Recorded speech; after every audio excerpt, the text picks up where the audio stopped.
The lion is the king of the savanna, a symbol of raw power and golden majesty that commands respect from every living thing. But as its muzzle touches the water, the surface shatters in a silent explosion of scales and prehistoric muscle. In that fraction of a second, the lion's royalty means nothing and its strength is irrelevant.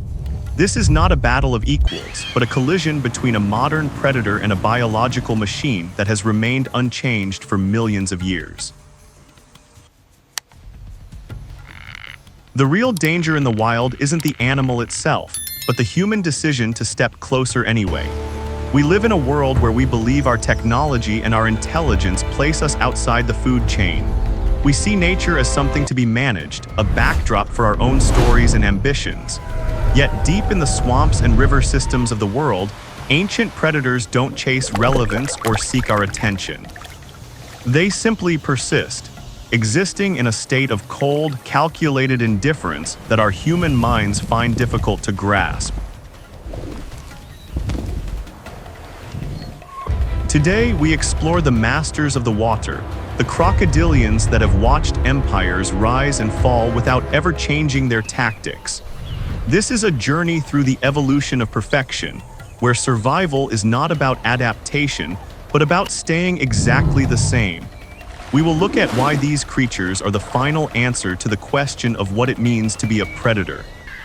If you find yourself captivated by the dark elegance of the natural world, please take a moment to subscribe to the channel and join our community of observers.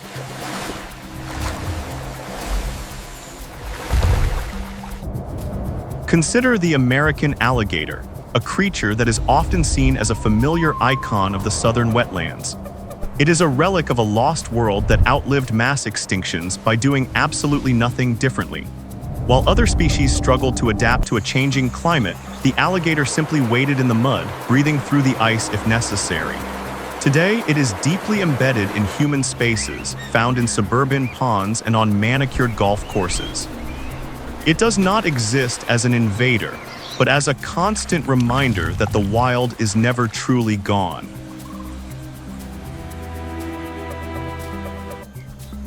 The lethality of an alligator is mechanical, efficient, and statistically restrained. It does not seek out conflict, and it generally prefers to avoid the noise and chaos of human activity. However, the true threat begins when humans begin to erase the animal's natural instinct to stay away. When we feed them or treat them as curiosities, we break a contract of mutual distance that has kept both species safe. In those moments, the alligator stops being a neighbor and remembers that it is a master of the ambush.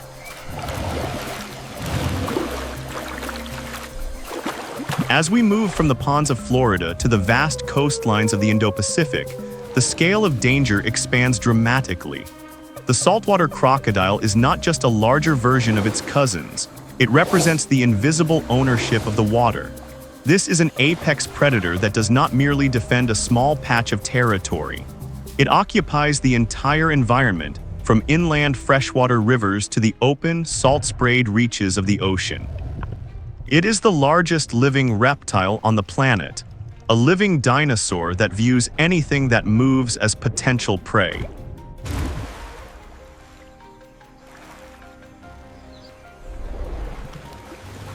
The defining trait of the salty is not its capacity for violence, but its incredible patience. It possesses the ability to remain present without being detected, a shadow lurking just beneath the sunlit surface of the waves. You can stare at a stretch of water for an hour and see nothing, only to realize that a ton of muscle and teeth was watching you the entire time. The fear shifts from the act of an attack to the chilling uncertainty of whether the predator was already there.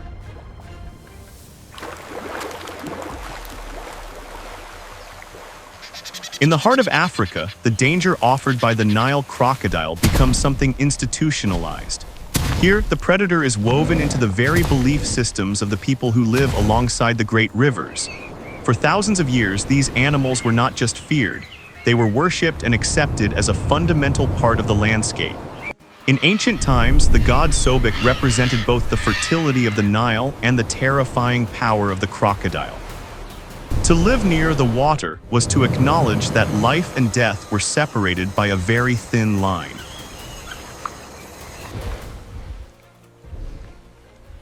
The lethality of the Nile crocodile is precise, habitual, and integrated into the rhythm of daily life. They watch the migration routes of millions of wildebeest, knowing exactly when and where the feast will begin. They also watch the riverbanks where people wash their clothes and draw their water. Here, the line between myth and biology dissolves into a singular reality of survival. It is a world where nature does not offer mercy, only the cold logic of the hunt. But not every ancient predator is a monster lurking in the dark, waiting to strike. The Gharial offers a tonal inversion of the typical crocodile story, appearing as something terrifying but proving to be largely harmless to humans. With its long, pencil-thin snout lined with hundreds of needle-like teeth, it looks like a creature from a nightmare. Evolution refined this animal for a very specific purpose, creating a master of catching fish in fast-moving currents. It is a specialist, a highly tuned instrument of survival that has existed for millions of years.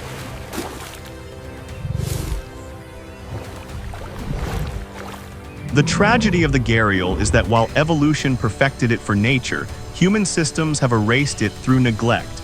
Its decline isn't driven by fear or active hunting, but by the slow destruction of its habitat and the pollution of its rivers. Because it does not pose a threat to us, it often fails to capture our protective instincts. The story of the Gharial shifts the focus from the danger we feel to the danger we cause. It is a reminder that even the most ancient lineages can be snuffed out by silence and indifference.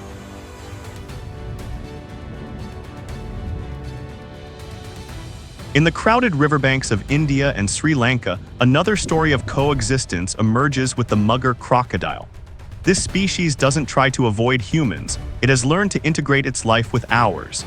Muggers are known to inhabit man-made reservoirs and village tanks, often living just feet away from human dwellings. They have been observed using tools, like placing sticks on their snouts to lure birds during nesting season.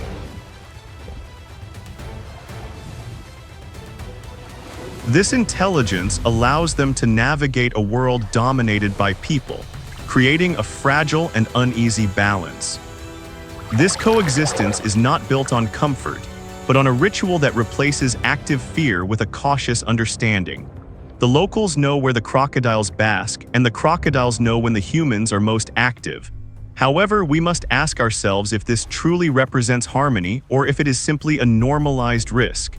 In this environment, a single lapse in judgment from either side can lead to a tragic outcome. It is a testament to the adaptability of the crocodilian mind, even when their bodies remain unchanged.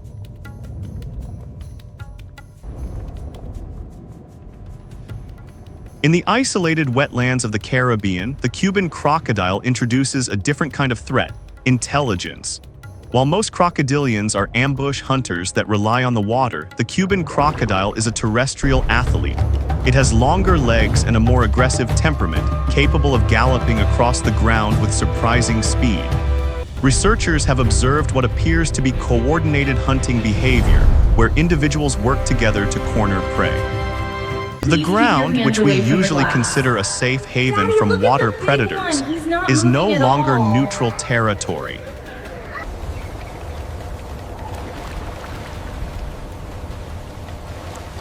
The uniqueness of the Cuban crocodile has become its greatest vulnerability. Because its population is small and its range is limited, it is threatened by genetic blending with the more common American crocodile. Survival itself is beginning to erase the identity of this highly specialized species. It is a strange paradox of nature, where the very traits that make an animal successful can also lead to its disappearance. When two worlds collide, the distinct edges of evolution begin to blur and fade away.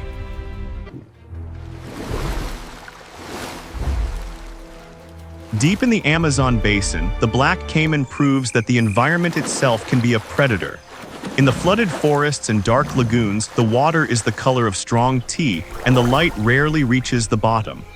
The black caiman is a master of this gloom, its dark skin acting as perfect camouflage against the shadows. Here, darkness, water, and silence merge into a single, cohesive hunting system. Okay, straps are After clear. being Everyone back hunted slowly. nearly to extinction in the middle like of the he knows where he's going. 1900s, they have returned with a vengeance.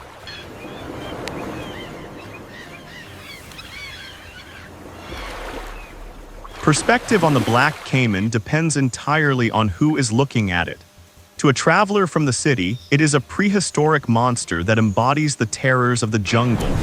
To the indigenous people of the Amazon, it is simply a part of the daily landscape, a neighbor that must be respected but not necessarily hated.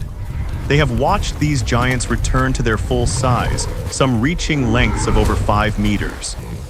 The caiman doesn't need to change its world. It simply waits for the world to return to its natural state.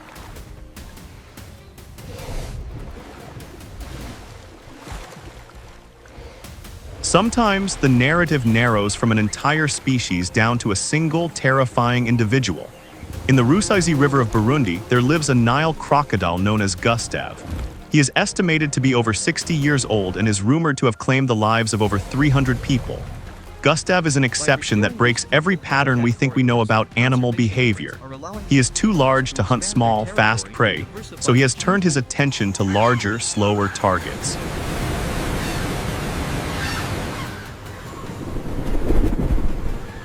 Gustav is no longer just a subject of ecology.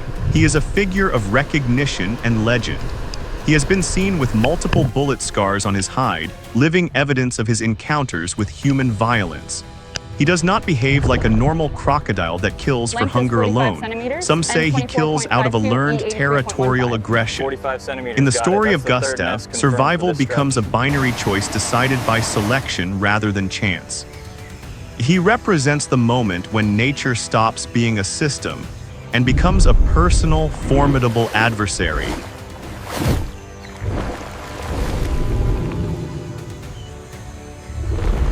As we look at all these examples, they converge into a single, powerful idea: perfection through stagnation. We often think of evolution as a constant race to be better, faster, or smarter, but the crocodilian tells a different story.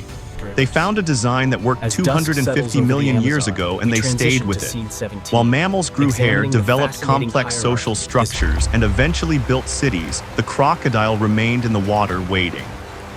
They are a testament to the fact that if you are perfect for your environment, change is a weakness.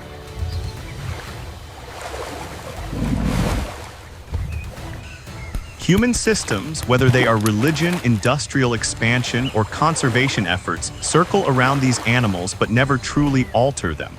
We can build dams, we can name them gods, or we can put them in zoos, but we never change their fundamental nature.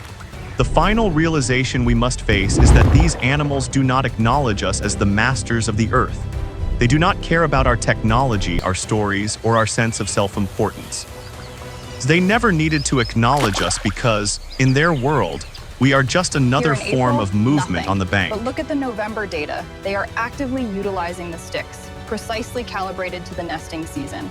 Thank you for joining me on this exploration of the silent masters of the water. If this journey has made you rethink your relationship with nature and the concept of survival, please hit the like button and share your thoughts in the comments. Do you think humans and these ancient predators can truly coexist in the long run, or is a collision inevitable? Don't forget to subscribe to the channel for more deep dives into the mysteries of the natural world. Until next time, keep your eyes on the water and stay curious about the world around you.